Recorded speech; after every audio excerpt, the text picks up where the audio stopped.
What's happening, guys? Shay here. Oliver Bounce. Hope you guys are well. So I'm here to commiserate with Lucy and Krishna and Anurag and Aditya. Well, I think they're celebrating more often than not. But yeah, we're here to discuss the utter annihilation of England once again, the third time in a row, as they lose the fourth and final Test match this series against India. Just luckily, it's only 4 Test matches. Just thankful for that. It's go down by innings and 25 runs. Guys, how are we doing? I'm great, mate. Very well. It's static. All right. We won. Awesome. It's been a few days since we had to stop licking our wounds, which is just good. Just also aligning. The fact is we don't have to go back to 4 years, Lucy. That's the main thing that I'm just really happy about. So today, obviously, discussed the Test match. We don't have to go, obviously. The toss again for the third time in this series. I think as you pointed out, I think a lot of people talk about the fact that the toss is so important in India, but the reality was England won 2 of the 3 tosses and they lost 3 Test matches, and they were smashed when they won the toss. So it didn't really matter. As you can see, it came down to much deeper reason than that. That's why England ultimately capitulated across the second 4 Test matches. Anyway, if we go to the pitch in itself, obviously we mentioned before.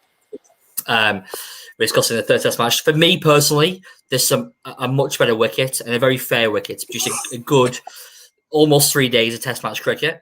I think it's a little bit in for the seamers, as we saw early on, as well as spinners, as pitch obviously played out later on in the game. Is that a fair assessment? Obviously, Lucy, and we've obviously lost inside 3 days again. At least it lasted 1 day more than the third Test match, right? But I mean, what was your assessment of the wicket when you saw it? Yeah, I thought it wasn't going to be as bad. Well, I hoped it wasn't going to be as bad. And then I saw it and I thought, oh, it's not looking that too bad. But then obviously it basically was. I mean, I think it was. Could say it was down to really, our bats more often than not. I think if you look at the averages of England going in. Well, just after the end of the full Test match, I mean, Joe Root aside, I mean, that was really propped up from his score to his double 100 in that first Test match. But if after him, you forget about Butley played 1 Test match, your next best average is 25.37 with Ben Stokes. I mean, the majority top order didn't even average anything above 20, which is really where England obviously lost this series. It was down to the batting. That being said, obviously, they went in with the strength of the batting going into this Test match. Dan Lawrence was recalled. I mean, if everyone know about muddled thinking, Dan Lawrence bats at 3 and 7 in this Test series, which kind of shows what England's kind of thought process was at. It was completely 6 and 7s, in my opinion. Obviously, Archer had the elbow issue. Broad was dropped. And they went in just 4 bowlers. They had Ben Foakes at 8 to short the batting. Didn't mean anything in the end, but. What was your opinion, Lucy, on England's 11 going to this match? Did you feel it was very conservative? Obviously, they've been skittled in another 2 days in the third Test match. Was it too cautious? Should they have really gone with 5 bowlers and gone for the jugular, or did you feel like this was the right lineup for this match? I think after seeing the pitch and how it all performed in the second Test, I think. They probably should have gone with a more bowling heavy side, really. And then obviously they didn't really, but then we didn't play up with the bat either. So I don't know, it's a tough one. I mean, for me, especially when Ben Stokes has declared during the match that he had a bit of quote unquote dilly belly during the game to go as the only second seamer, and he actually bowled the most amount of overs of all England's bowlers. Anderson and obviously Stokes dominated the bowling for England, which I think tell you where the line was at. Aditya, we'll go to you. I mean, what was your opinion when you saw England's lineup for this match? Did you feel it was the right combination to draw the series? I'm not sure they had a choice, to be honest, because if the $1 million question was who would play instead of Dom Bess, because the rotation policy meant that the 11 that England played were the only options that they had. And if not Dom Bess, then did Root actually have faith in Mason Crane? Or I don't remember the name of the other. Is it Amir Verdi as well? And Parkinson was also there. Yeah. But would you not go with possibly Ollie Stone? Could Ollie Stone not played? did well in Test.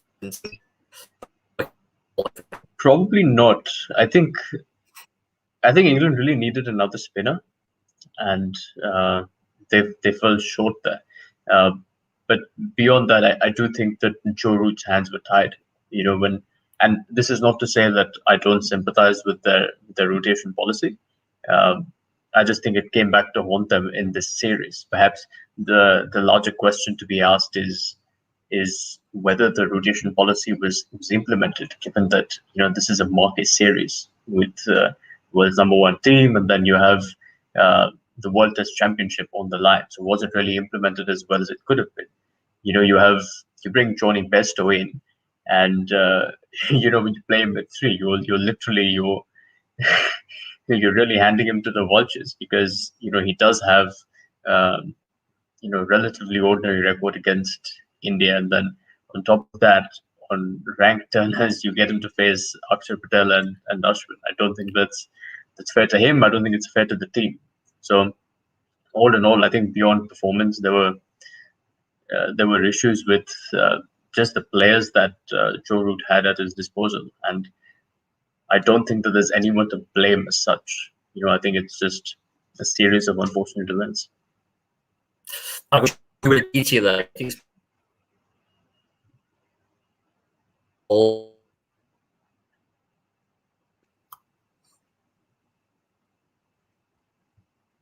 Anurag, you there? I'm sorry, I didn't hear the question. Oh, no worries. I was saying, you agree with Aditya that it's really kind of restricted by consequences that surround the team and the setup, that Joe Root didn't have the options available to him? Or was it a case of poor selection on behalf of Ed Smith, Chris Silverwood, and Joe Root? So one thing that I was happy with is they got back Dan Lawrence at his position. I mean, you look at him, he's being very comfortable at that 6 or 7. He's able to negotiate spin, he's able to rotate strike as well. So I think that's one good thing they have done.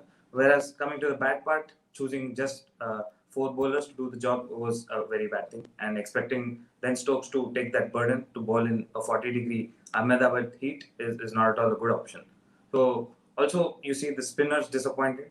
It's just Jack Leach doing his own job, but the other spinners have not really supported him. So that is where they lacked. They couldn't take wickets, and a batsman like Washington Sundar and the lower orders felt really comfortable against that bowling attack. Then that is a bit of concern for England.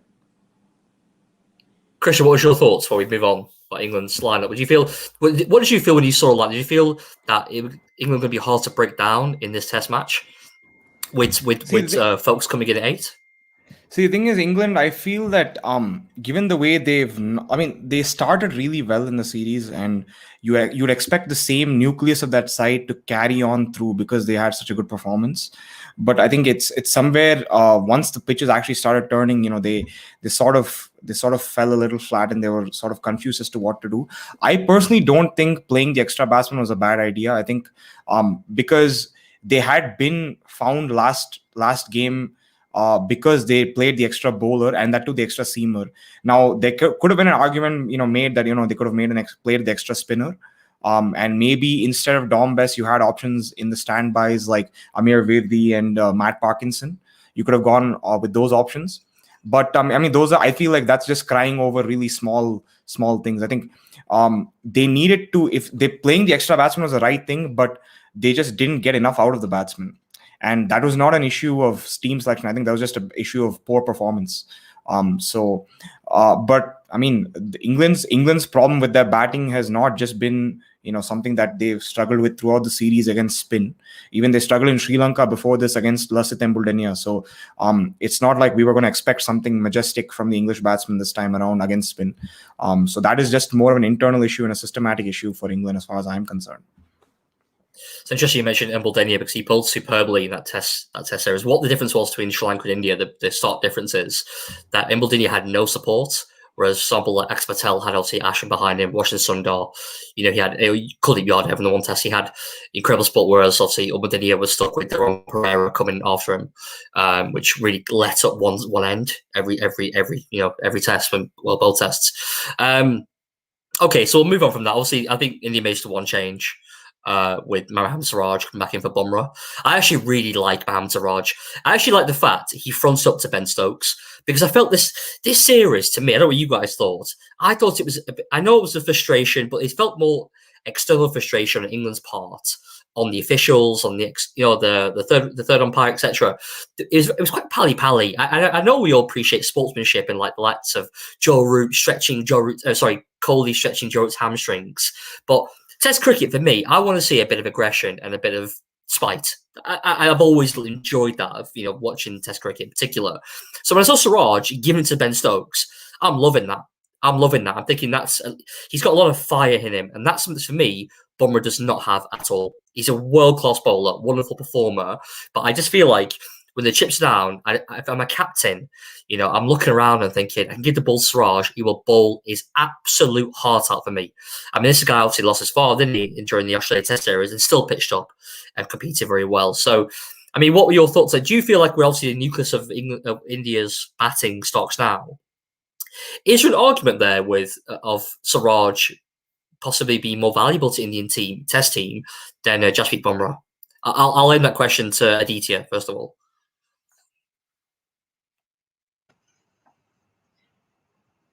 I don't know if it'd be more valuable. I do think that Bumrah's action, the way he thinks about the game, and the pace that he can generate, the valuable in all conditions. So it's hard to argue against Jasprit Bumrah's credentials. In saying that, Mohammad Siraj is a fantastic bowler. He's a world-class Test bowler, and to me, I think Mohammad Siraj is a better replacement for Umesh Yadav as opposed to Jasprit Bumrah. I also have a lot of respect for Umesh Yadav, as he's like he's the workman, of the Indian team. You ask him to bowl, over after over, he can still give you that 145, 150 kilometers per hour. But he's also the kind of bowler. He's a bit of a one-dimensional bowler. He doesn't have too many tricks up his sleeve, whereas Siraj does. And given that we're going to be playing in England and South Africa later in the year, I think Siraj's skill set will be more useful. So I think Ishant Sharma, Jasprit Bumrah, and Mohammad Siraj in tandem will pose the threat to any lineup in any conditions. I mean, another person obviously who's really created a massive headache for the Indian selectors, in my opinion, is Washington Sundar. If you actually look at his batting stats in this series, he played obviously 3 matches, but 100. Well, he averaged 90.5 because he was not out in his last Test match. He bowls some tidy off spin. It's nothing to write home about, but I feel like I think he's just still 21 years old. Sundar obviously made his debut in Australia, has very little first-class cricket under his belt, has acquitted himself very well in this game. I saw a comment actually on social media about he could potentially be India's Stephen Smith. Now, because obviously Stephen Smith, as we know, started batting at 8, bowled his leg spin, was picked as much his leg spin as he was his batting, obviously becoming one of the best batsmen in the world. I mean, Krishna, do you feel those comparisons, I mean, it's not really comparisons, but those comments could ring true in a few years' time? Or will Washington simply develop both sides of his game and become the next Mehdi Jadeja? It depends on what India wants out of him. The thing is, ultimately, I don't think it's the player's choice as to what he wants to develop. It's what India is thinking long term with Sundar. I think they're happy using him as a number 7, number 8 kind of player in Test cricket, and I think they'd want the same at least in T20 cricket, because his bowling in T20 cricket is invaluable. He's just superb in the power plays. So I think they'll want him to develop into a sort of like a bowling all-rounder for the moment, or a bowling all-rounder. Ideally, at least in T20 cricket, they'd want him to develop into a Jadeja who can score a 5-ball 10 or a 10-ball 20 sort of innings. And in Test cricket, of course, play the same role, maybe score 50s, 60s here and there at that number 7, number 8 position. They'd want that out of him. I don't see them having anything else, at least for the moment. Although there is a case for him to be promoted up the order, but there's always a case for anyone to be promoted up the order once they score a 50 or once they score 100, batting at 7-8. So I think for the moment, I think let's just let Sundar be Sundar, and because he's doing well, and he's only 3-4 Test matches old. Just let him be. Yeah. Anurag, what's your thoughts on Sundar? So, adding to what Krishna had said, so I'd be interested to see if Washington Sundar for a longer term plays as a second spinner. Because if you look, he's being played mostly like the third spinner and he's quite underused. So if he's primarily batting for me, I don't think I need him at 7 because I'll expect my number 3, 4, 5 to do the job and not expect Rishabh Pant, Washington Sundar or Akshar Patel to score the bulk of runs. So I'll try to play him. I'll try to fit him into a role of a Jadeja where he's playing my second spinner, picking wickets but also contributing in the lower order. Fair enough. I mean, I'll get English perspective on this. Lucy, I'll head to you. I mean, you obviously see Washington Sundar perform so well in Australia. Obviously, we've seen him now play against us perform exceptionally well with the bat in particular. What are your thoughts on him? I mean, if you were obviously an intellector, would you say that maybe he's above the pecking order, above Jadeja in the pecking order? Yeah, as I don't know who said it. It might have been Anurag. As soon as someone scores a 50 or 100, you automatically get bumped up or whatever. But yeah, I'd look at putting him maybe higher up. Yeah, definitely. Okay. We'll stick with you for a second there, Lucy, because I want to discuss Dan Lawrence. I touched upon him before. He came out this game with a lot of credit. He scored a 46 and a 50 and was the only batsman that looked to be able to play the spinners competently. He got stranded out in the end because the reality was he ran out of partners in both innings. And that was a shame. Where do you see Dan Lawrence fitting into the side? Because Ollie Pope is an absolute disaster of a series. Someone who was tipped so well after just over 12 months ago against South Africa, doing so well, scoring his debut century in that series. To now be averaging just a smidge over 31, is that really befitting of his talent? And if it's not, do you see Dan Lawrence now maybe going into the English summer as maybe someone who could displace Pope at 6? I'm assuming that Josh Butler goes back down to 7 and they play 4 bowlers. Yeah, I probably could. Yeah, he has been, obviously, like you said, in the running out of partners thing. That was unfortunate for him, and I think if there was more, I think we would have seen a lot more of him. I mean, do you see him keep staying at maybe 6? Do you think he could be the answer to England's number 3? Because England have an absolutely massive problem in the top 3. Huge. There's no consistency in that side. For me, Zach Crawley is the one guy I would say, okay, he's even that. I'm a little bit. He's still a gun play for me at in that top 3. I play him because the thing is now, and we've got to be careful as English fans to not do this, but we don't throw the baby out the bathwater and say on the basis of an India series against a high quality spin attack that these guys are all a bag of shit. They can't play the toffee. I think that's because the reality is what's going to happen, don't we? They're going to play the summer. They're going to play 7 tests, 2 in New Zealand, 5 against India. Sibby's going to score runs. Pope's going to score runs. Even frigging Rory Burns will score a few runs. And we're going to forget about this tour. This is going to be one horrible dream. That's the worry, I guess. But if you want to be a number 1 side that competes in all continents, in all surfaces, surely you need players that are more than simply 2-dimensional, can only play in certain wickets. They've been exposed a little bit, I think, the batting. They got bailed out with the bowling by Leach and Bess in Sri Lanka. Obviously, the performances of Root. But the reality was the batting has struggled over this winter, and it's massively highlighted the deficiencies in these last 3 tests. You could even say the 4 tests. Root 218, that first test, is what propped them up and got that win. And I think India a little bit sort the blocks, maybe complacent. But you have a massive problem at 3. Is Dan Lawrence, Lucy, the person do you entrust with that position now? They've tried Crawley. Obviously, Root does not want to bat there. We know that. Ben Stokes don't think will play there either. This makeshift kind of temporary opponents are making it 3. Do they entrust someone like Dan Lawrence now? Or do you say to Ollie Pope, you go 3 and you're our guy for the next 12 months? Yeah, I'd probably put Dan Lawrence there, to be honest, and just see how he does. Especially for tests, yeah. But as you said, it's a massive issue. The top 3 is just a shambles, honestly. Every match. We've got Bush or Not make an excellent comment here because this actually relates to what I'm talking about. Johnny Bairstow has been, I believe he scored in the last 6 innings. 5 of his innings against India have been ducks. He's 28 and 5 ducks. The resting, you're going to call it that, could not come at a worse time for him. And he's coming 3. Johnny Bairstow, as long as I'm alive, will never, ever, ever be a test match number 3. Not ever.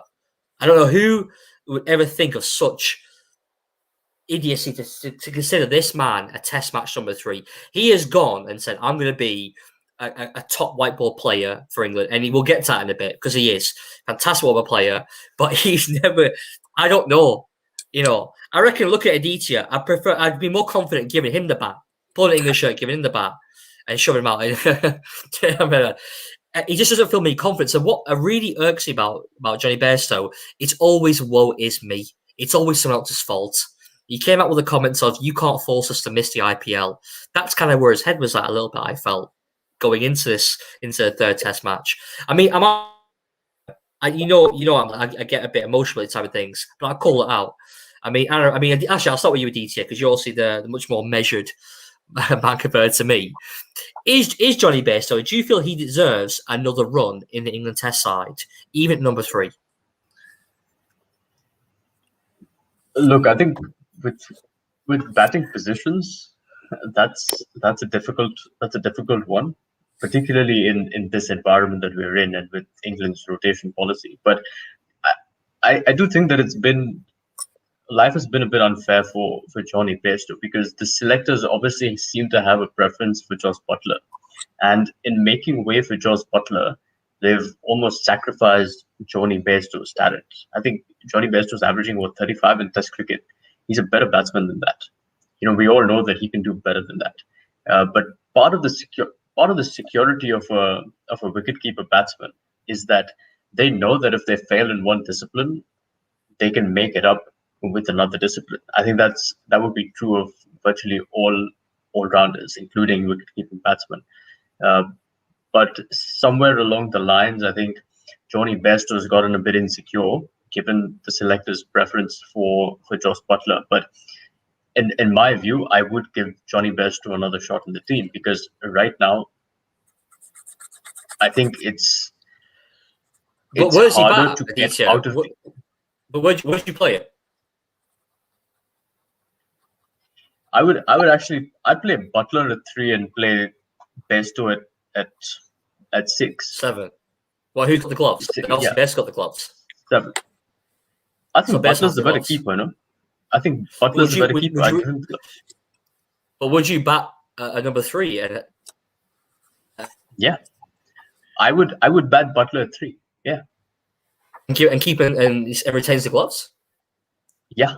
I mean, why not? Kumar Sangakkara did it for a while. I don't think England are looking for a keeper batsman who's averaging 55. I think if they can get, even like an average of 44 or 45 out of Buttler with the gloves, that's fine. To be honest with you, the way Bairstow was batting, 5.5 would be decent. The way he was going in this Test series, I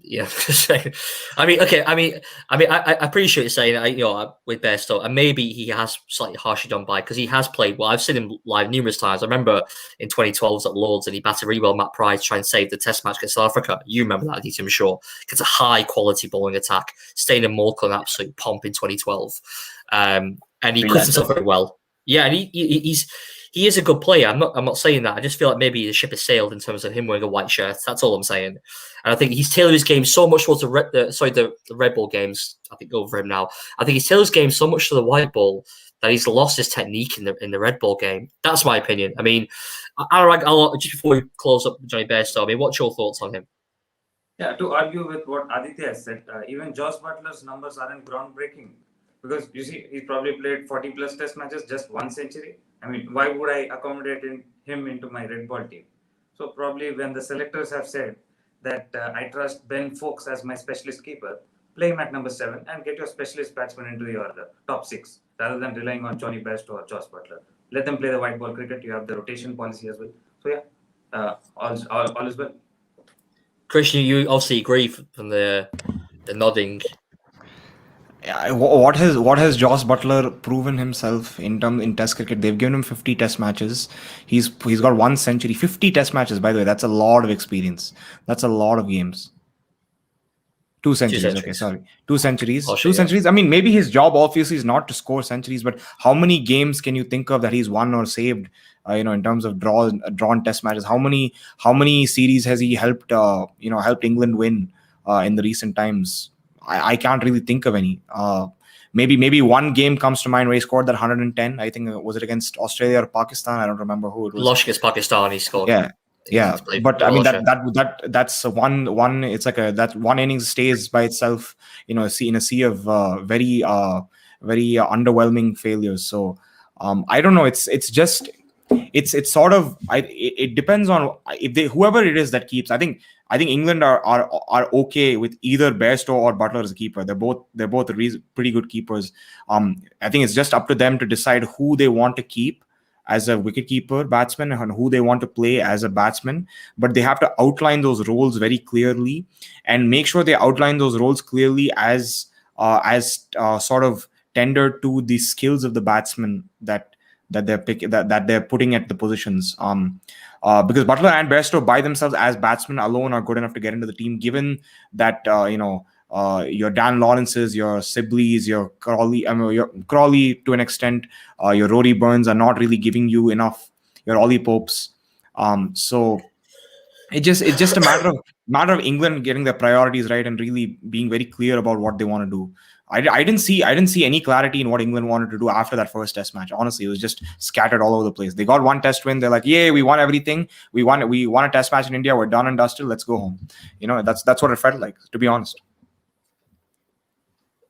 I'd probably agree, to be honest with you, that especially the last comments there, Krishna. I'll sit with you, Krishna, because one person who does not need any questioning about his place in the team anymore, that's for sure, keeper batsman Rishabh Pant.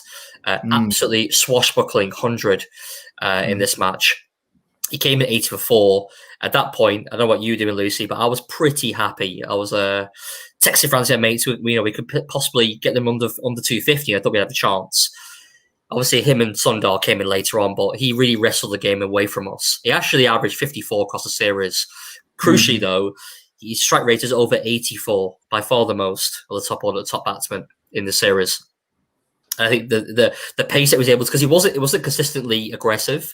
He played his moments throughout the series, but I think he cemented himself as I'm struggling to see right now a better keeper batsman in the world game than Rishabh Pant. And at 23 years old, that is a genuinely precocious talent that India have on their hands. I'm extremely jealous, to be completely honest. I mean, I'll say go Krishna Anurag and Aditya go in round here, but just quickly, what's the limit for Rishabh Pant? Where can he go to from here? Where do you see him in 5 years' time? Krishna, I'll start with you. Rishabh Pant, to be honest, I think he was given a lot of flack for when he was introduced into the team. For his keeping skills and his sort of immature batting displays and the way he used to get out. And they were very fair criticisms because there was some truth in those criticisms. But also you could say that they were a little bit too harsh because he was a youngster. He was just getting into the team. But also you can say, I mean, there's another line of thought that says that, the Indian team is so competitive and, everybody gets only, very limited chances. So you have to make the most of your chances. On debut, you have to score 100. Otherwise, you're not going to be there. There's so many lines of arguments and so many thoughts and things written about Rishabh Pant, but I'm just very happy to see the growth in his wicket keeping skills. He's not tried to be anybody else, which I really admire. I mean, he's not trying to be a Dhoni, he's not trying to be a Saha, he's not trying to be a Kirmani or whoever it is. He wants to be Rishabh Pant. He wants to play Rishabh Pant's brand of cricket, and we saw that in the IPL. He was struggling to find his own form. He didn't really know who he was.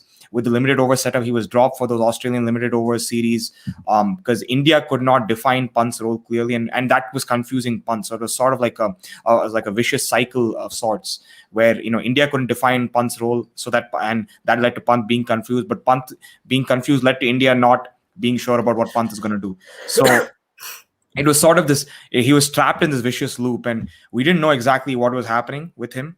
And we were kind of a little on edge about him. But I think the way he batted also, and especially in those crucial moments when Rohit Sharma had not scored runs, Virat Kohli has had a run drought for a while now. Pujara wasn't getting runs. Rahane wasn't getting you runs.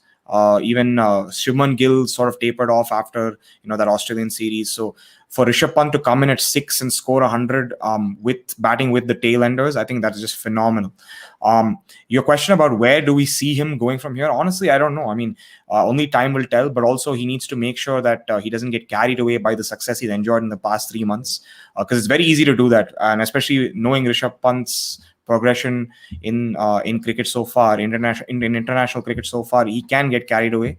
But for now, let's enjoy his success. Very well put there, Christian. Thank you. Anurag, I'll go to you. I mean, anyone who can sweep Jimmy Anderson with a new ball, reverse sweep him like he did over slips. I mean, that's a mark of a guy who is extremely high on his ability, and obviously is not lacking any confidence whatsoever. My personal opinion, this guy can get better as well, and he can cement himself as one of the best in the game. Do you see him continue with the gloves? Do you think maybe the next Dhoni or India's version of Quinton de Kock, or could you see him dropping the gloves and maybe moving to the top 4 at some point?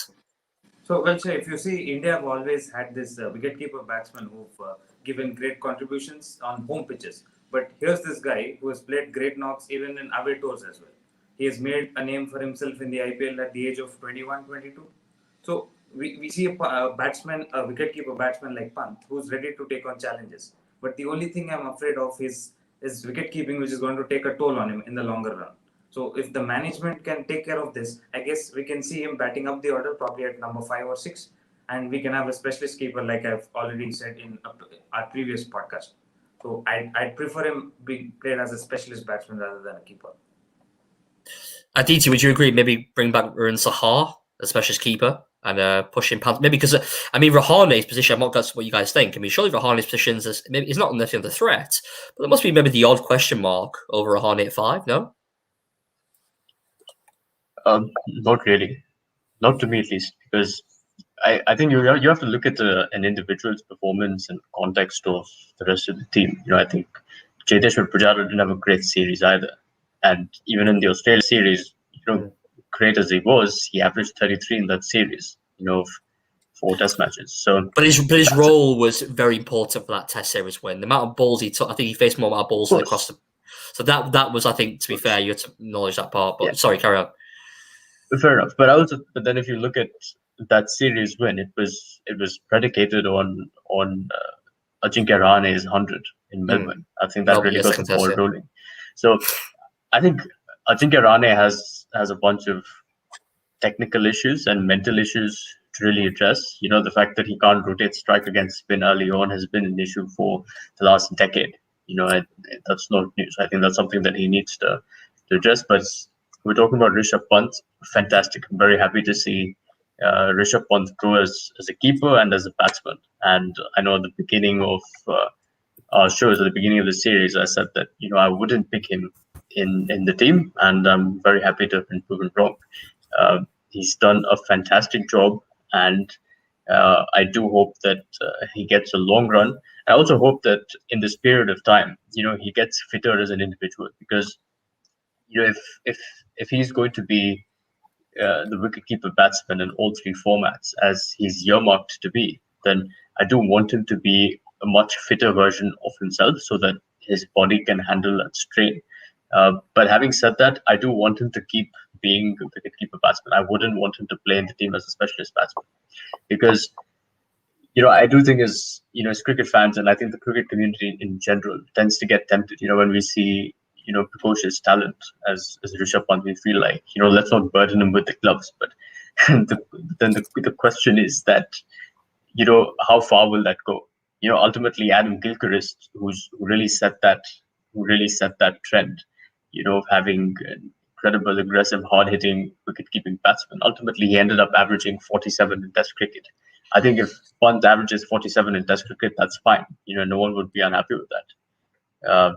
He's not going to have it 65, but if we can get 47, 48 out of him, that's fine. And he does a decent job behind the stops. That's more than enough. I don't think we need to really aim that much higher. I think it's always there's a need. I think especially for example, South Africa, obviously Aditya, you're well versed in this, but Quinton de Kock has been a constant mentioning of maybe dropping the gloves and going up the order. But that's because South Africa's top order has been quite fallible for some time, whereas India, generally speaking, with Kohli, Pujara, obviously Shubman Gill coming to the side now, Agarwal on the sidelines, Rahane obviously still there. You don't really see such frailties in their lineup. It's the need to push Pant. It's always a question of if it ain't broke, don't fix it, right? So I think until you see real problems in that top 5, then you can discuss the fact that maybe we dropped the gloves off Pant. He's playing so well. As we know, as we saw in Pakistan with the cock, it's not so simple, is it? Basket up the order, So, but anyway, But again, so sorry, Karen. With respect to De Kock, I think that I don't. De Kock has been, unfortunately, I think De Kock has been put under a lot of pressure because there's been a lot of uncertainty, as you said, in that top 5. But De Kock's keeping has improved a great deal as well. I think he's been a fantastic keeper for South Africa. And part of his struggles in Pakistan had to do with the fact that he's an outdoorsy individual. He can't really handle the bio bubbles for extended periods of time. Not to mention that he had the captaincy for the entire season. So I don't think that helped matters either. But all in all, I'd also like to see De Kock grow the same way Pant has. Yeah, hopefully we'll see that happen now with the change of captaincy. So yeah, if we just finish off fawning over India's side with Axar Patel. So just read her stats over the 3 test matches she played. So yeah, 3 matches, 127.4 overs, 27 wickets, an average of 10.59. 10.59. I kid you not. That's what he averaged. 27 wickets. Absolutely phenomenal. Lick your wounds, Shay. Lick them all. Lick all the wounds. Yeah, this is too much, man. I need to go to A&E with these wounds, mate. Do you know what I mean? That's what happened here.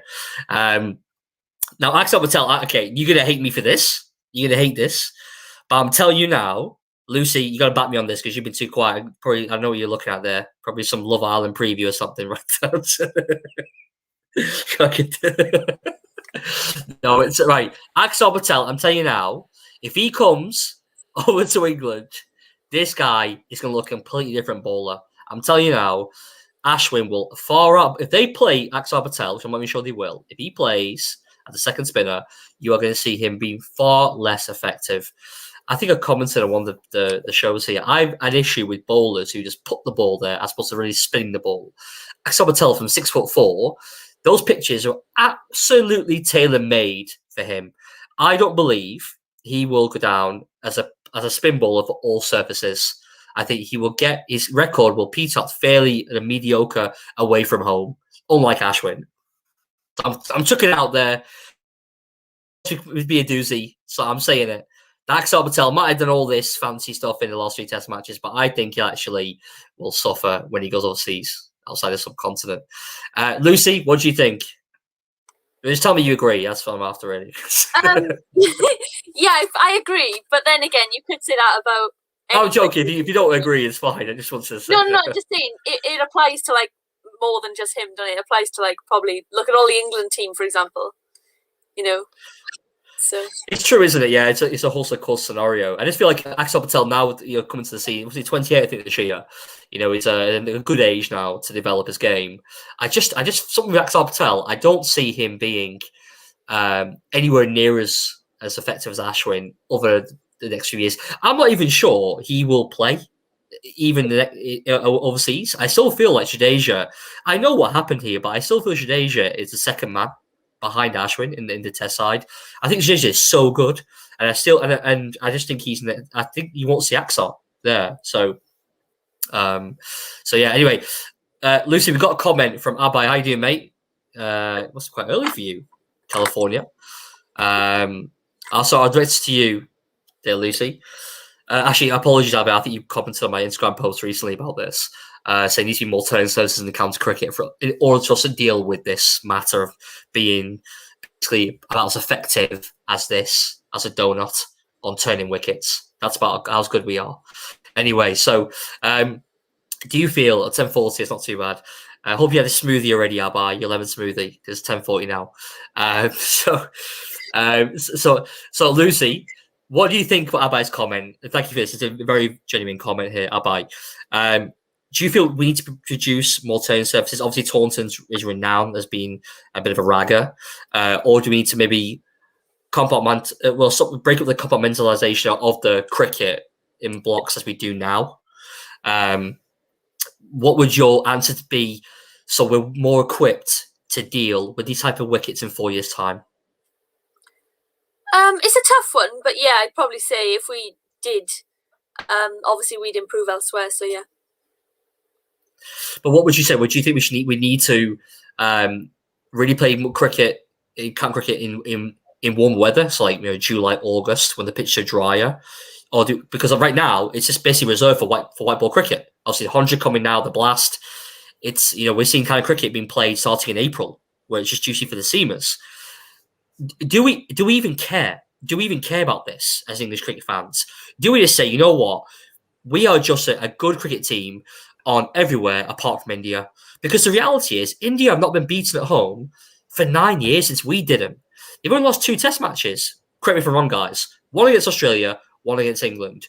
Do we just say, like, because India, you boys haven't beaten us since 2007 at home, correct? You got waxed in 2011. You got beaten in 2014 3-1. This is the comeback's on here, Lucy. The comeback is on. 2018.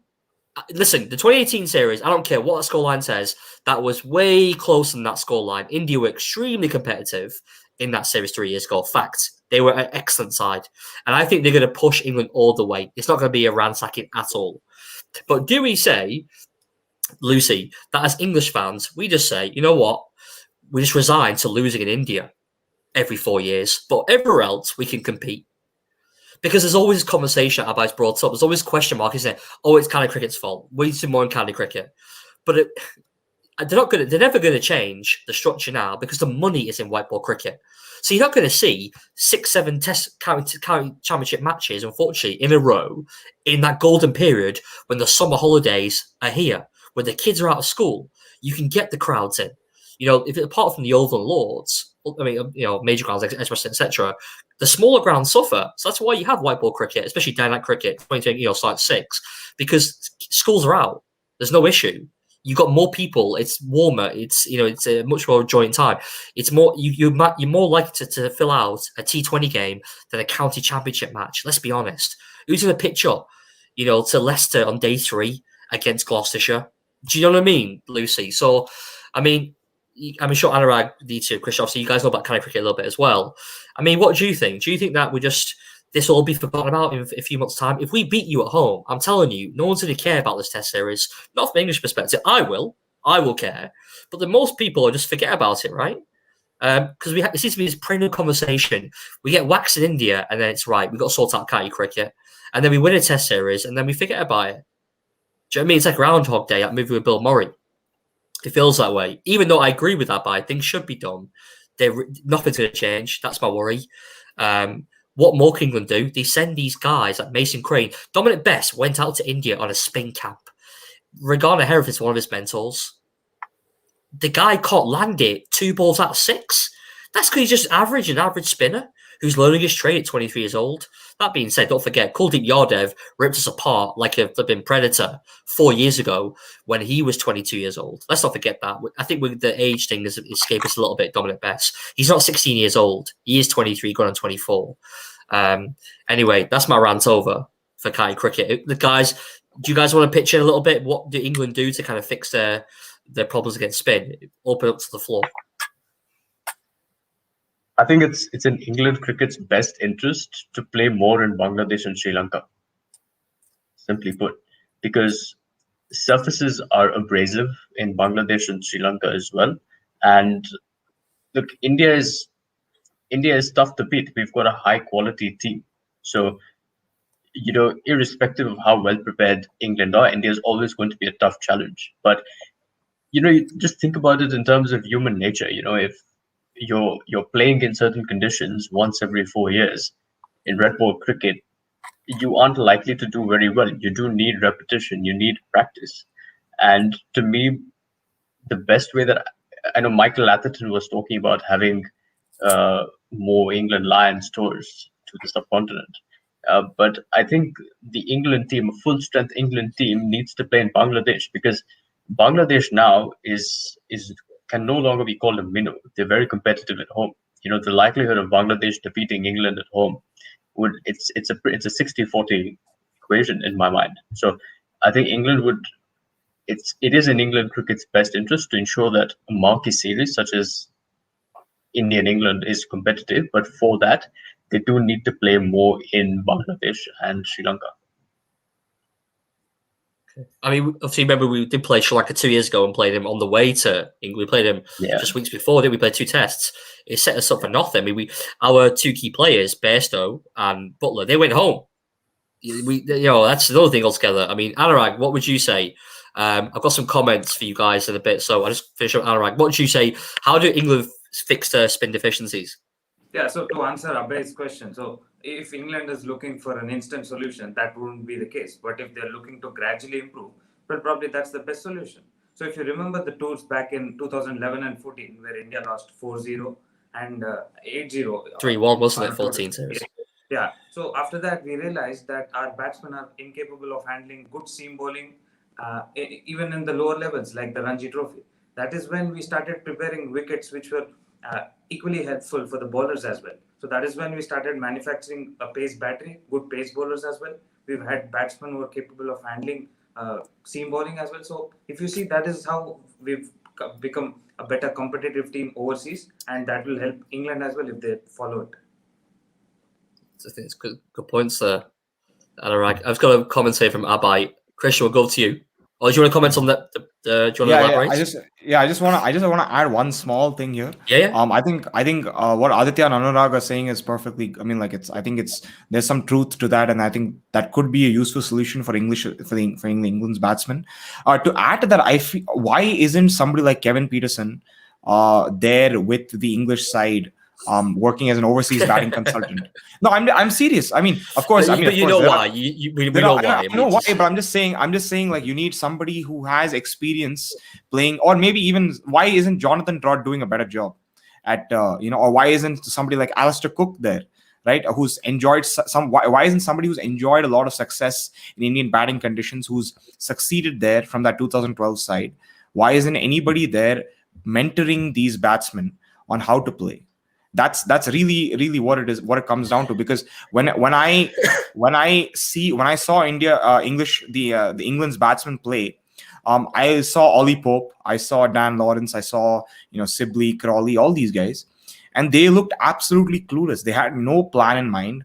Some batsmen, some former batsmen like to have a notebook, and they like to write down what kind of planning the bowlers might be, plans the bowlers might have for them, and to sort of try to counter that.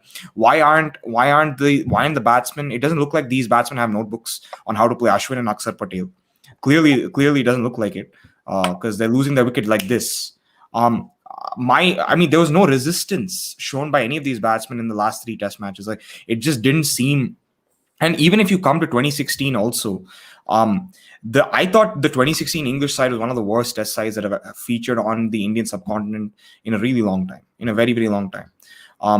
And I don't understand why England isn't treating an India series like a marquee series.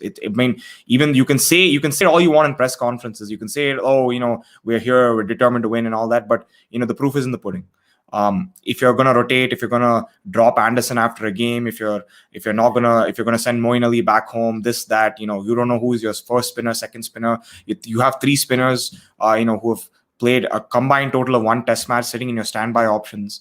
I mean, what are you doing? Like, really? I thought I was very upset and appalled with the planning of the English cricket team on this tour, and I thought they'd take it a little more seriously. I was hoping for a better contest than this, seriously. Yeah, it was absolute annihilation in the end. Very disappointing. But I'll just stay with you here, Krishna. We got a comment for Abai. Thanks so much, Abai. Cheers, mate, for this. It's a question for any of the fans. Do you feel Hardik Pandya might get into 11 for the final? I remember he did all right with the ball against England, but not sure. Any of you guys want to answer that? I'll take it. So I think Hardik Pandya has a very good shot of making it. I don't think India will want to play 5 bowlers unless they're playing Jadeja at number 7, because the batting is very important in England. That number 7 batsman is very, very important. Sundar, I don't think, qualifies as a number 7 yet. Nor does Ashwin, nor does Akshar, nor does Shardul Thakur, for that matter.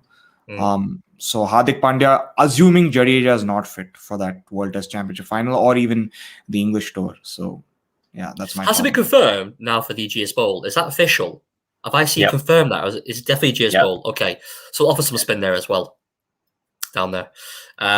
Okay, interesting. Okay, Anurag, Aditya, do you want to comment on Abai's point? Yeah, First off, hi, bye. How you doing, man? Yes, Hardik Pandya will get a spot in that 11, provided he's able to bowl at full throttle. Virat Kohli made it abundantly clear that he loves Hardik Pandya, but he has to be available to bowl. He can't play in the test team as a specialist batsman. So if he's fit enough to bowl, he will. He will be in the squad. Lucy, I'll head to you because Abba has been kind of to leave us on the comments this time regarding Dominic Best, I think, on the base what I mentioned before. So I feel like Best got picked because of his batting, since he has a handy first class average and had some depth down the order. His bowling really didn't click. I mean, Dominic Best, I feel a bit sorry for the guy. I don't really rate the guy really at the moment. I think he can develop as a good spinner. I have issues with his bowling action. I hate the fact that he tries to create momentum by spinning the ball in his hands as he runs up to the crease. I don't like that. I like the fact that you grip the ball, execute a clear plan. Don't just spin the ball, because I feel like there's too much jerkiness as he runs to the crease. This sounds silly, but he doesn't possess these long fingers to do something like that. What I mean by this is, you look at Manti Panasar or Akesh Mirage, these really long fingers, big hand long fingers, that enables you to grip the ball and have complete control of the ball and where it's going. It's not just down to that, but when you're spinning the ball in your hands and you're running up and you're creating this because you're a bit nervous and you're a bit tentative and you want to feel the ball in your hands rotating, you need to have full control when the ball is there and you're releasing it. He doesn't have that. He doesn't have that stature frame, his hands. So I hope that explains it a little bit, what one of the issues. I mean, I know people say he goes past the perpendicular too much when he's bowling at the release, but I really believe his run-up is the problem. And I think that's down to his mental side as well. He's a bit nervous, and that's why he needs to do that as a crease. You don't see Ashwin doing that. You don't see Axel Patel doing that. You don't see Mirage doing that, as we mentioned before. They go out, they have a clear plan, the ball's in hand, and they deliver. They release the ball. But I mean, that's just my comments on Bess. I think he's very much a work in progress. Do you see a future for him in the immediate term, you could say, Lucy? Or obviously now they head back to England. England will allowed to play one spinner. Is Jack Leach by far now England's number one spinner, or do you still see a future for Dominic Bess this summer? No, I think Leach has got the spot. Honestly, I think he's just amazing. He's one of my favourite players at the minute. Why do you say that? I don't know. It's just the way he is, really, with his whole attitude towards matches, and then obviously his performance as well. Do you think he's confident with the ball? Do you think he feels assured in the side? Do you feel like he has such confidence as maybe you have in him by the sounds of it? Do you think he has such confidence in himself? He doesn't seem to command his game when he's bowling the field. I don't feel he has full control. I still feel he's a bit winning himself at times. Do you feel that's something maybe could work on? Take him ownership of his overs. Yeah, probably. But I think that will just come with time, to be honest. Sure. Well, he's 30 years old this year. Hopefully he's to come pretty soon. But anyway, we'll wrap up there, guys. Unless you want to comment before we go to the winners or losers of our respective teams. So anything else you want to point out about this test match? Anyone maybe we missed out with a highlight? I'll take that as a no. Yeah. Or Krishna, you want to? The pitch. This one was a decent one, eh? It wasn't. I thought it was a good pitch. Yeah. No qualms whatsoever at all. Yeah. The reality was that both sides were 121 for 5. Both sides were 121 for 5 in their first innings. Well, in his own innings, but the difference was they had Pant and Sundar, and we had, Ben Folkes and Ollie Pope. That's our low middle order, and that was the difference. That just ran away with it. I thought if we can get you guys under for 250, we had a shot. But the heads went down, and the bowling attack was all wrong to try and bowl you out for a second time. That bowling attack with Stokes basically having the shits throughout this match was not going to be able to take 20 wickets with those 4. I just don't see it happening, especially with Bess bowling so poorly. You had basically 3 bowlers. I mean, Joe Root bowled more overs than Dominic Bess. That tells you everything you need to know. Joe Root bowled more. Coming off his 5 in the third test, and he bowls more. So anyway, Anurag, did you want to comment? Any last comments on the test match? Or Krishna? I'll go. Anurag, you can go. You go, Anurag, go ahead. So I was just surprised like how Indian bowlers couldn't manufacture reverse swing because England was able to do it better. In the first Test match, it was Anderson. In the last Test match, it was Ben Stokes who got Rohit Sharma with a reverse swinging delivery. So that was one thing I was surprised where England did well. Let's work on Krishna. I just want to say one last thing about England's approach for the future to Indian conditions. I think the question that they really England need to ask themselves is it worth nurturing and bringing in, say, 4 or 5 spinners into the system and giving them experience for home series, county series, England Lions, Bangladesh, Sri Lanka, as we talked about? Is it worth nurturing those guys as opposed to nurturing your Sam Currans, your Ollie Stones, your Craig Overtons, etc.? Just in order to play in the subcontinent conditions in these every 2-3 years, is it worth spending that much investment for those one-off series every 2-3 years, or is it more worthwhile to continue with same old? Let's go dominate in English conditions. Let's rout all the teams that come home, and let's not really focus too much on our spinners. I think England will have a tough time thinking about that for the next 3-4 years. I don't exactly know how they'll go about it, but that's something to think about. That's a good point. I think personally we're going to need to find another Graham Swan. Hopefully somewhere he's lurking because he's not really there at the moment. There's one guy to look out for if you guys know him. This guy called Dan Moriarty, but sorry, it's a South African. Aditya, I'm sure you know him. A South African guy from Western Province, 21 years old. He's 6'3", really, really good bowler. Krishna, do you want to comment on something? Yeah, I just want to add one last point. I was actually surprised that Amir Virdi was not given any chance in the series. Yeah, I thought Amir Virdi was somebody who had done phenomenally well to at least secure a spot. I thought he would secure a spot in the top 20, in the top 15, 16 squad. I mean, how can you just go in with this? How can you go in to an Indian tour with only 2 frontline spinners? I didn't understand that at all. They've picked four seamers and 2 frontline spinners. Yeah, and 3 spinners on the bench in the standbys. What the hell was that? Amir Virdi should have been there. I think we'll see possibly Amir Virdi play the Sunrise at some point. I think after how Best performed, I think we're not going to see Best for a little while. I think he's probably battered mentally, physically after what he's gone through. And I think you might see like Amir Virdi. I think Virdi for me is far better than Mason Crane. Mason Crane is like a leg spinning version of Dominic Bess. He's not consistent at all. That's his problem. And I think he'll get milked when he goes to the Test level, personally, as we saw in Australia when he played 1 Test 4 years ago now, or 3 years ago. So 3 years ago. Okay. So if we just quickly wrap it up now, because let's take it out before we get into T20 stuff briefly. If you just give me, guys, 3 winners and 3 losers from your respective teams. So we'll start with Krishna and we'll work it around. For the T20 series? No, for the Test series. 3 winners and 3 losers in your opinion for India. Okay, 3 winners: Rishabh Pant, Rohit Sharma, and Ravichandran Ashwin. And 3 losers: Virat Kohli, Cheteshwar Pujara, and Shubman Gill. Anurag? It'll be Washington Sundar, it'll be Siraj, and Rishabh Pant, obviously. And when it comes to losers, Virat Kohli. Wow. You said Siraj is one of the winners. Yes. I was definitely impressed because he looked like a complete Test bowler who was ready to spearhead the attack. So I was quite impressed with him. Excellent. Okay. Good stuff. Aditya?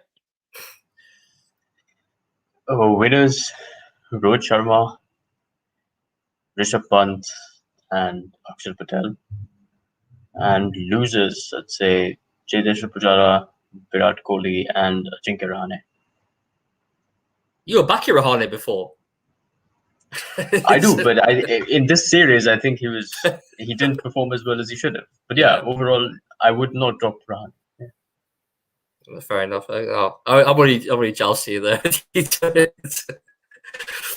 Lucy, winners and losers for Team England. Right, winners, I'd have Stokes, Root, and Lawrence. Okay. Losers? God. And then losers, I'd have Johnny, Dom Bess, and Dom Sibley. obviously interesting watching like that. Right, I'm going to go losers. Joe Root, loser, because he got screwed. He come out like an idiot. So Joe Root, loser. I'm going to go with Ollie Pope. So I thought he looked like he was like dancing on ice at times on those wickets, you know. And another loser, I'll go. I'd say Joe Root / Ed Smith because I think they're both idiots. Well, I think Ed Smith in particular, but I'll actually go with Don Best as well. Don Best, and I feel for Don Best to say that. I feel for the guy, but I have to call him a loser because I think his stock has gone down so much. I feel harsh to call him actually a bit of a loser. Yeah, but I will stick with that. Shade, do you need some ointment for those wounds? It's a tiger bomb, man. I need something, man. I tell you, it's like a hemorrhaging since the last 3 days. Damn, I need a blood transfusion because it's been so bad, man. Also, I just thought, honestly, if England was smarter, they could have. I'm telling you, we could have got away with a draw here. They had opportunities in this series, as that's what Hussein was saying on the Sky Sports Cricket Show. He kept saying that. What's disappointing the most about the series? We were in the series at times. We were even in the series of this game. You know, Stokes made a 50. We looked okay. I thought we posted 250, 275 in that first innings. We batted 8 batsmen, guys. 8 batsmen. And we still capitulated. You could have picked 15 batsmen. You could get every single person, including the standby guys. We sort of got for 215, 220. You know, it was the bowling that was the problem. And the makeup of the side just didn't make any sense. I just felt it was opportunity lost, Krishna. That's what gets to me. I think we could have maybe got away. We won the first test. And then Butler goes. Moeen Ali, you don't like the guy, takes 8 wickets, scores 43 of 18 balls, and then it's bye-bye at the airport. Do you know what I mean? It's just like, anyway, we'll leave it there. Well played, India. Well played. There we go. Right. Let's quickly get into it, guys. We're going to talk about the T20 stuff. I'm more excited now.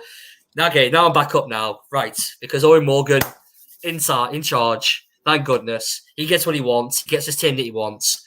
We got a chance here, Lucy. Right. Let's read the sides out. Right. So England squads are Owen Morgan captain. Moeen Ali's back. Jofra Archer. Well, this is all because I don't believe he's playing this series now because of elbow injury. Johnny Bairstow. Go Johnny Bairstow. Sam Billings. Josh Butler. Sam Curran. Tom Curran. Chris Jordan. Lee Livingston, the squad. Davi Milan.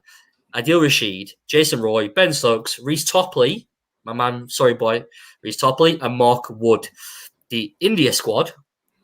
So we've got Virat Kohli captain, Rohit Sharma, K. Rahul, Shikhar Dhawan, Shreyas Iyer, Surya Kumar Yadav, Hardik Pandya. This is Hardik here. This is Hardik, not even Pandya. Hardik Pandya, Rishabh Pant, Ishan Kishan, Yuzvendra Chahal, Varun Chakravarti, young seamer obviously from Kolkata, not riders, Axel Patel, Washington Sundar, Rahul Tewatia, Natarajan, Bhuvaneshwar Kumar, Deepak Chahar, Nadeep Saini, and Shardul Thakur rounds up at the India squads. So, Lucy, we've got 5 matches, all in Ahmedabad. Actually, I'll start with Aditya, just give us a bit of some background information.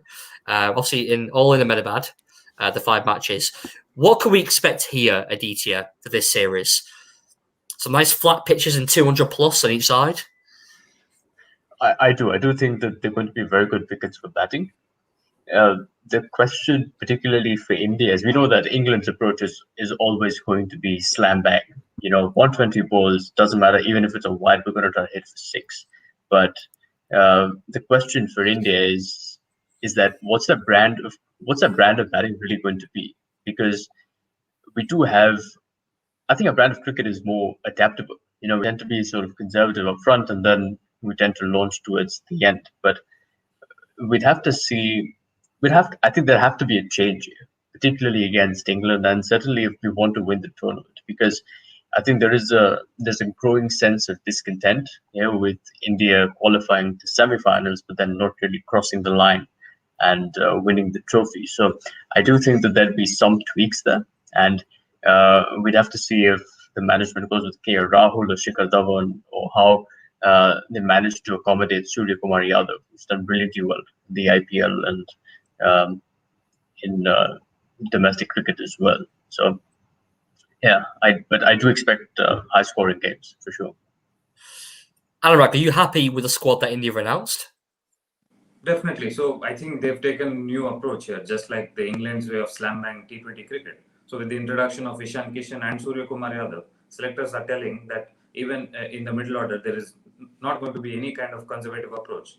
Like previously, with all respect, but MS being a great player, with MS Dhoni in our middle order, we've always chosen the conservative approach, where we wait till the end and then try to finish off chases. But now here you see youngsters playing the role of finishers, trying to finish it off as early as possible and as well as play sensible cricket. So I'm quite happy with the squad. Who's going to keep wicket, Anurag? So I probably feel they'll give the gloves to KL Rahul. Okay. He'll open the batting. Yes, definitely. With Dhawan. With Rohit Sharma. I don't think Dhawan's Oh yeah, of course. Okay. So Dhawan won't play. He's a spare batsman, spare opener. But he'll get a go in the series. Yes. Okay. Krishna, what would you, with anyone not in the squad that you would have selected? Not really. I mean, there was one case for Manish Pandey to be continued to be selected because his average has been good in T20 cricket. Not so much in one days, but he's been all right in T20 cricket. But then again, that average has not really translated into impact. So I think that's why he was dropped. But yeah, I think that's the only thing I'd probably say. And maybe also Sanju Samson. The thing was, at least the management had decided to back him for all this time. But yes, I mean, granted, he did have a very poor performance, but he was given 6 T20s. Now, is 6 T20s enough to drop a player? I don't know. But given that Sanju Samson has shown a lot of promise and then thrown it away also very often, in not just in for India, but in the IPL also, I think dropping Sanju Samson, given that these are the last 5 T20s before the World Cup, and I'm not counting IPL as international T20 cricket. So it's just I just don't understand what I don't know. I think the squad is fine.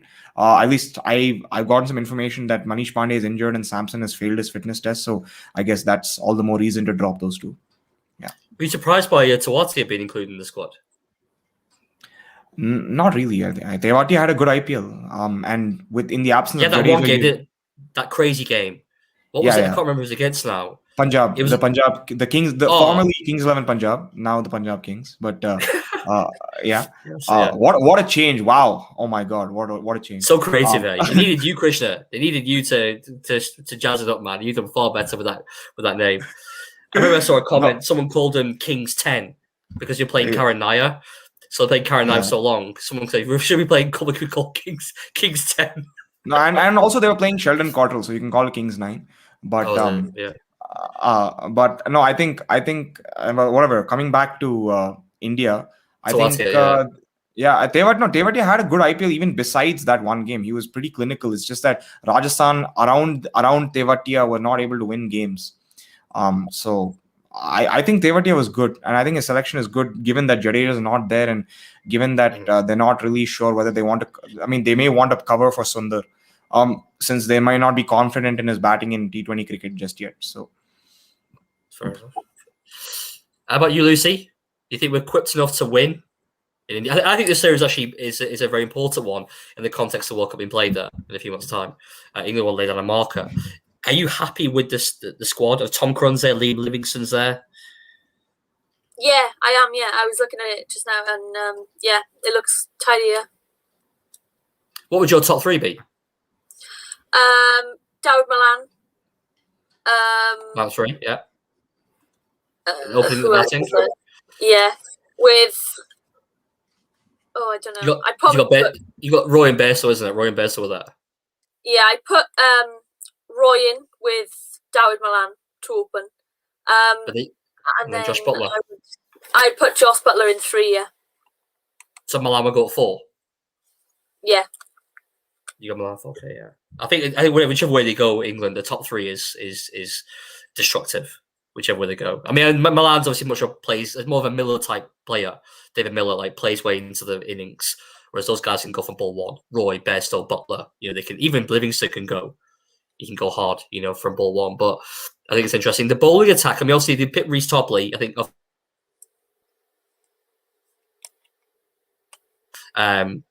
To raise the line there with a new ball. Are you happy with the selection of Rees Topley in the South? You saw him last year against Ireland. Did quite well, but obviously with this injuries record he has, do you think he's going to be quite effective on these wickets, Lucy? Yeah, I think I need to see more of him before I make like a proper analysis. But yeah. What about Sam Billings? Seems to come into his own this year. Obviously, the 100 last year against Australia was superb. And he's 30 years old now. He's also got experience in India, playing for Delhi. He's played for Chennai as well in the IPL. I feel like it's really his year to shine, per se. I think last year he showed glimpses of what he can do as a batsman. Do you think he can be that finish that we need in that middle order, Sam Billings?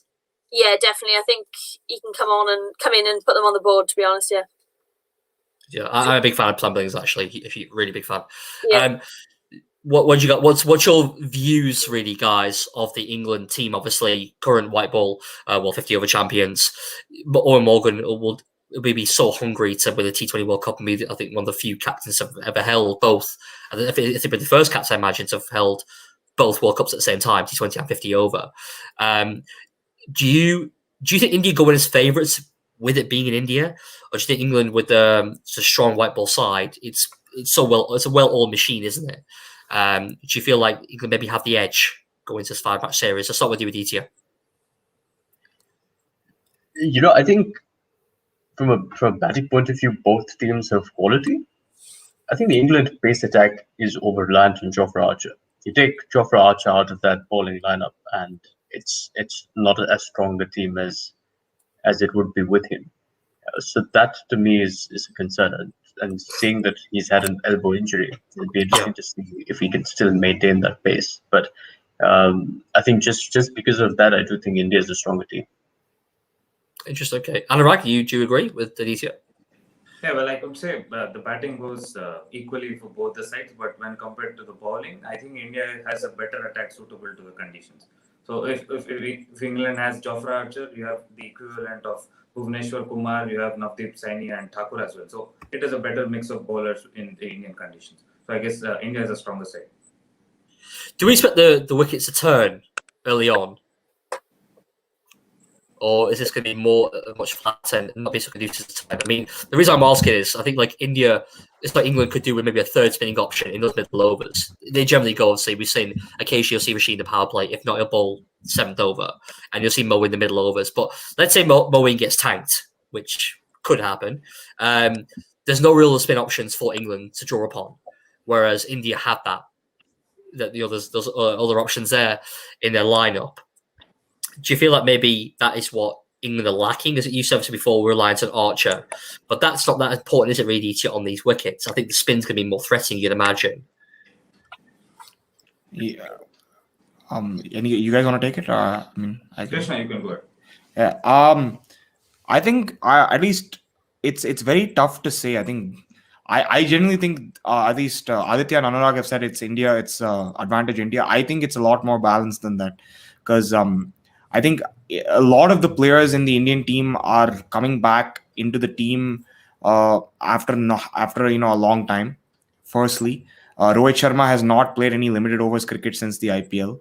Rishabh Pant has been out of the T20 side. Ishan Kishan and Surya Kumar Yadav are inexperienced. They're playing their first games. Tewatia is also inexperienced. Virat Kohli was okay in Australia. It wasn't amazing, but he had one good game there. KL Rahul was also pretty good there. But I mean, the rest of the batsmen, besides Hardik Pandya, in that limited overs leg of the Australian series, the T20 series, Hardik Pandya was definitely our best batsman in that T20 series. But so I don't know what to expect from this series. I will be excited to see what happens. I think England are lining up very strongly. Now, when it comes to the Ahmedabad pitch, you asked about spin. There's no way of knowing, because of course, there's no way of knowing, because there's 18 different types of soil, like Aditya mentioned last time. There's 18 different types of soil that the ground can use to prepare pitches. So what India will do, there's just no saying with Ahmedabad and the stadium. But I'll be interested to see what happens. I don't think Virat Kohli will like a spinning track, though, for limited overs cricket. That's not his style. I think Aditya made a very good point last show we did about the broadcasters and the responsibility of the broadcasters. And I think that they won't want to see a kind of all-out 12.4 overs and then India knock it off. I don't think they will want to see that. I think they'll want to take it 35, 38 overs for sure each game, because that's what the viewing figures are. I hate to say that, but that's just unfortunate. That's what it is now in cricket. As on all mainstream sport, but I think we'll see competitive wickets. I don't think it'll be too conducive to turn. I think seamers will have a say in this. I actually think England have a very good chance of turning India over, and I think I'm not saying necessarily the better players, but they know what their roles are in this setup. They played together so many years now. This side, Krishna rightly points out about people coming back from injury, people are a bit rusty. You've got people who are just new to the international arena, and whilst they're phenomenal talent, Ishan Kishan, for example, wonderful player, really pocket rocket that kid. We don't know how he's going to cope in the and I know they played IPL, which is a very high level, but it's not still an international game. So with the fact of these are household names. You've got Bairstow, Roy, Morgan, Billings, Stokes, Bottler, Malan, Archer, Wood. These guys have been around for a long time, and I think they know the games and how they play as a unit. Whereas India, I'm not sure. I think the question marks how to play as an 11. I think Virat Kohli will be will play very well. I think he's going to turn it on. To be honest, I think he's going to turn it on. Is there full crowds for this series, or is it 50% capacity? Does anyone know? I think it's 50%, but it's hard to tell because just today, when the IPL was announced, they said that there's not going to be any crowds for at least the first half of the IPL. So I don't know what they've thought about this because there has been a rise in cases. So I think the situation's a bit fluid at the moment. Very hard to tell. I think that'll be interesting to see. I think with a full house Indian crowd, they really get behind that team. It's quite an intimidating atmosphere, even for a well-old established team like England. I think it'll definitely the 12th man, no pun intended, for India there. Right, we'll wrap it up there, guys. I know it's very late in India there. Thanks, obviously, for turning up. Just before we go, there's any more points you wanted to raise about the series before we shoot, Krishna? Yeah, I actually want to know everybody's 11s, the starting 11s. If we can do that. Okay, we'll start with you, Krishna. Okay, for me, Rohit and Rahul to open. I'll have Virat Kohli at 3. I'll have actually Ishan Kishan at 4. And I'll have Pandya at 5, Hardik Pandya at 5, Rishabh Pant keeping wickets at 6. I will have Sundar at 7, Bhuvaneshwar 8, Natarajan 9, Thakur 9, Natarajan 10, Chahal 11. That will be my side. Anurag? Yeah, I'll go with the same squad as Krishna, but the only change would be, without Ishan Kishan, I'll have Shreyas Iyer in his place. Aditya? All right, difficult. Rohit Sharma and Shikhar Dhawan at the top of the order. Virat Kohli number 3, KL Rahul number 4, Pant at number 5, Hardik Pandya at 6, Washington Sundar at 7. What have we got? I'd have Navdeep Saini, Chahal, Shardul Thakur, and who else? What am I missing? You've got Bhuvaneshwar Kumar, you've got Thakur, you've got Saini and Deepak Chahar as well is there in the squad. Yeah, I'd probably have and Nattu as well. Nattu, right. So I'll give the England side. So I will go with Bairstow and Bottler to open the batting. Malan at 3. I'll go Stokes at 4. I'll go 5. Actually, I go. No, it's tough. This actually, I don't really want to play Jason Roy off the bat. I want to see really Bottler and Bairstow establish their top order partnership. Yeah, Malan at 3. I mean, I think Livingston needs to go. He's been in so many squads. There's been a spare batsman. I do want to see Lee Livingston get a go. So we tend to play Livingston maybe at 3. You can't drop Malan at 3. I'd say, okay, let's say Livingston at 4. So we give him a game, at least for the first 2 games. Livingston at 4. Stokes at 5. Billings at 6, Moeen at 7. Let's say for now, Rashid at 8, and then my 3 seamers, who would be Chris Jordan, Mark Wood, and Reece Topley. I think that'll be my side. I'm not saying they're in that batting order, but they're my 4 bowlers basically. Yeah, I'd like to see Livingston get a go. I don't want to see Jason Roy. I think we've seen enough Jason Roy last year get a lot of chances, and Livingston's been that. I think he needs to get an opportunity. So I'd like to see Livingston to get a game, at least the first 2 games, and then see how it goes. No Adil Rashid for you? Yeah, Rashid's there. I put Rashid in there. In fact, Rashid, so no Archer. Archer then. No, because his elbow injury. Otherwise, he'd be the first choice. No In fact, I don't think I mentioned Owen Morgan. I don't think I mentioned one, did I? So if it's not, so let's take Livingston out. Sorry, mate. After that, Livingston has to go out. So Blast at 3, Morgan at 4, Stokes at 5, Billing at 6, and Moeen, etc. Moeen, Rashid, the 3 seamers. Jofra plays 100% if he's fit, but I'm not sure if he's fit because of his elbow injury. So Mark Wood, Topley, and I think I said Tom Curran inside. I just said Chris Jordan. Yeah, because I don't want to go to. I'm not a fan of Tom Curran. Actually, I want to do a video on him soon. I called the Enigma of Tom Curran because I think he's very much at a crossroads in his career. He's just turned 26. I don't know what his career is going. Actually, he's had a very poor 12 months in white ball cricket. He keeps getting opportunities. He's somehow got an IPL gig. I don't know how the hell that's happened because he was awful last year. Before Butler and Stokes arrived at Rajasthan, he was shit. But he somehow still managed to get a lot of games in, but he couldn't do anything. He's got this really floppy wrist, which I can't stand. He's always rotates his wrist constantly, like a Pepper Quayo type thing. Because you can give variation doesn't make you a good bowler. Because you can bowl 4 different balls doesn't matter.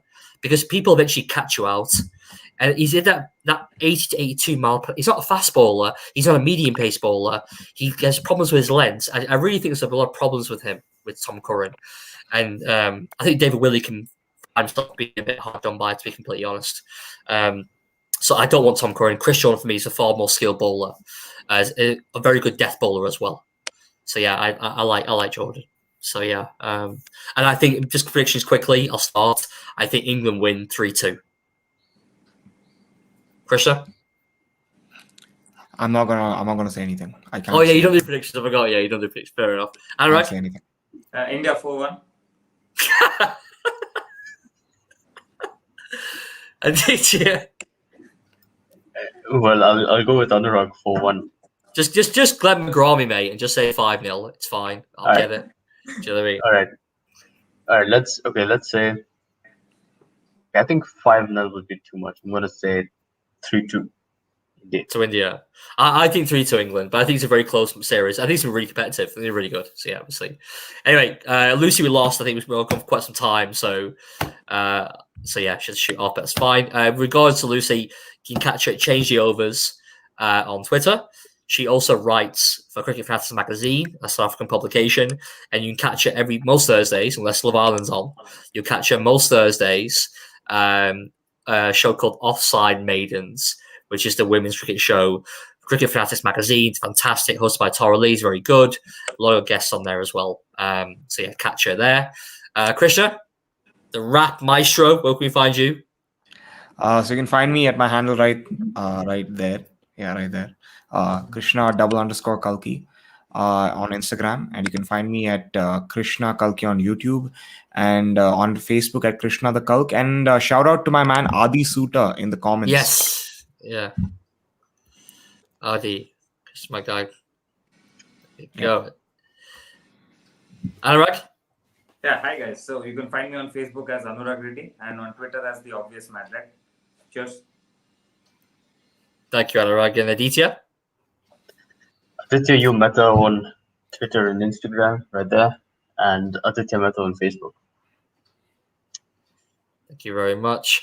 Guys, it's been an absolute pleasure. Thank you so much. Despite me taking my licks for the last few matches, I've really enjoyed conversing with you guys over this test series. I hope we can do another show over the T20s. We won't do obviously every match, but maybe we can do a post-series show.